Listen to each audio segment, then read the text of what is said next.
राम राम दोस्तों, मैं आपकी प्यारी दुलारी चुगल किशोरी। कैसे हैं आप लोग। आज है सुपर शनिवार और सीरियल की दुनिया में ये हफ्ता स्पेशल होने वाला है क्योंकि हफ्ते के आखिर में बहुत बड़े बड़े हंगामे होने वाले हैं।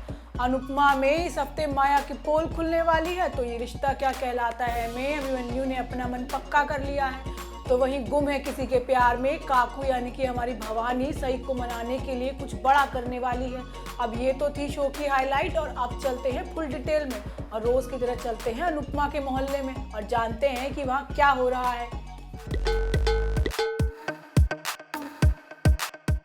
अनुपमा में माया के चक्कर में खुद अनुपमा अपने ही पैर पर कुल्हाड़ी मार रही है। अब जब पता है कि माया उसकी जिंदगी में जहर घोलने के लिए आई है तो क्यों ही उसे अब बेताल बनाकर अपनी पीठ पर सवार किए हुए है। और ये बात तो अनुज भी नोटिस कर रहा है, लेकिन बेटी का जन्मदिन खराब ना हो इसलिए मुंह पर ताला लगा रखा है। होता ये है कि छोटी के जन्मदिन की पूरी तैयारी हो चुकी है और अनुज और अनुपमा तैयार होकर आते हैं। अब दोनों ही इतने ज़्यादा खूबसूरत लग रहे हैं कि एक दूसरे की तारीफ किए बिना रह ही नहीं पाते हैं।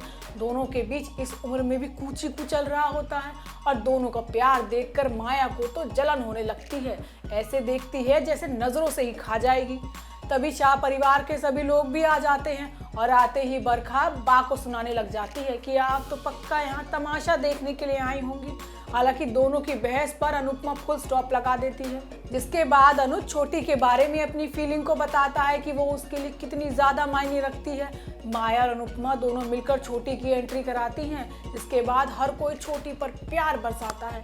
अब माया ये देखकर इमोशनल हो जाती है कि हर कोई छोटी से कितना प्यार करता है और उसे यहाँ पर पूरा परिवार मिल रहा है। हालांकि ये इमोशंस अनुज को अखर रहे हैं, वो तो किसी भी कीमत पर छोटी को माया के पास जाने ही नहीं दे रहा है। अब पार्टी में होती है माया की सहेली की एंट्री, जिसका नाम है सुषमा, जो छोटी पर प्यार लुटाती है। लेकिन एक शख्स सुषमा को पहचान लेता है। वो बताता है कि ऐसी औरतों की इस पार्टी में क्या ज़रूरत है। अब अनुज का माथा ठनक जाता है और वो छोटी को ऐसे चिपका लेता है। लेकिन हमें अनुपमा का समझ नहीं आ रहा है कि हर जगह माया को लेकर साथ चल रही है।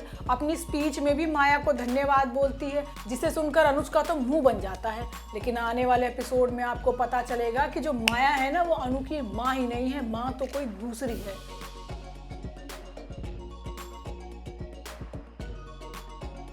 वहीं ये रिश्ता क्या कहलाता है में उदयपुर अक्षरा को चीख चीख कर बुला रहा है।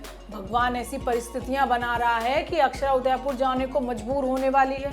एक तरफ आरोही जिंदगी और मौत की जंग लड़ने वाली है तो मुस्कान की सरकारी नौकरी लग गई है, वो भी उदयपुर में ही। अब क्या करेगी बेचारी अक्षरा।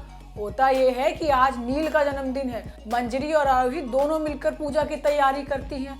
अभिमन्यु रूही से पापा को बर्थडे विश करने के लिए कहता है, लेकिन रूही कहती है कि क्या मरे हुए लोगों का भी जन्मदिन होता है। अभिमन्यु से समझाता है कि वो हमारे बीच नहीं है, लेकिन उसकी बातें, उसकी यादें, उसका प्यार वो सब हमारे साथ है। इसके बाद सभी लोग पूजा करते हैं। उधर अक्षरा ने भी नील के लिए भगवान से प्रार्थना की है। तभी मुस्कान आती है और अभिनव को बताती है कि उसकी सरकारी नौकरी लग गई है, वो भी उदयपुर में। अब उदयपुर का नाम सुनते ही अभिनव की तो हवाइयाँ उड़ जाती हैं। अक्षरा भी कहती है कि वो उदयपुर को लेकर कोई मदद नहीं कर सकती। अब उस शहर को वो भुला चुकी है और उसका कोई नाता नहीं है। उधर पूजा शुरू होने से पहले अभिमन्यु नील के लिए कुछ लेकर आया है, लेकिन उसे ढूंढ नहीं पाता। अब मंजरी उसे समझाती है कि कुछ भी कर लो, लेकिन नील अब वापस नहीं आएगा, तू बस रूही के पीछे खड़ा रहे। अभिमन्यु फैसला लेता है कि वो अब कभी भी पीछे मुड़कर नहीं देखेगा, अपने दर्द और रिश्ते को पीछे छोड़कर जिंदगी की नई शुरुआत करेगा। लेकिन अब जब खुद अक्षरा ही उदयपुर की धरती पर कदम रखने वाली है तो वो बेचारा खुद को कैसे संभाल पाएगा।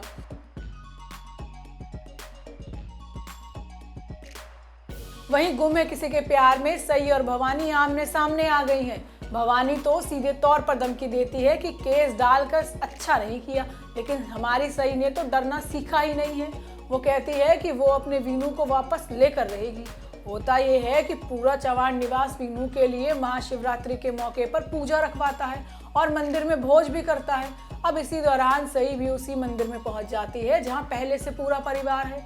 अब सई को देखते ही पत्रलेखा तो डर के मारे वीनू को ऐसे छुपा लेती है, लेकिन भवानी तो सई से लड़ने के मूड में है। वो कहती है कि केस तो तुझे वापस ही लेना पड़ेगा। सही कहती है कि अचानक वीनू के लिए इतना प्यार कैसे उमड़ रहा है। पहले तो आप मेरा खून मेरा वंश गोद लिया बच्चा ये सब कहती थी, लेकिन सच्चाई जानने के बाद आपके सुर बदल गए। जिसके बाद सई और पत्रलेखा दोनों ही वीनू के नाम की पूजा रखवाते हैं। सभी विराट को भी साथ में पूजा में बैठने के लिए कहती है, लेकिन विराट पत्रलेखा को देखकर कोई फैसला ही नहीं ले पाता है। अब देखना होगा कि विराट अपने बेटे की बात मानता है या पत्नी की। तो दोस्तों ये तो थी आज के सीरियल्स की जानकारी। आपको हमारा शो कैसा लगा हमें लाइक कमेंट करके जरूर बताएं, और अगर आपने हमारे चैनल को सब्सक्राइब नहीं किया है तो वो भी कर ले। हम आपसे फिर मिलने आएंगे इसी समय पर। राम राम।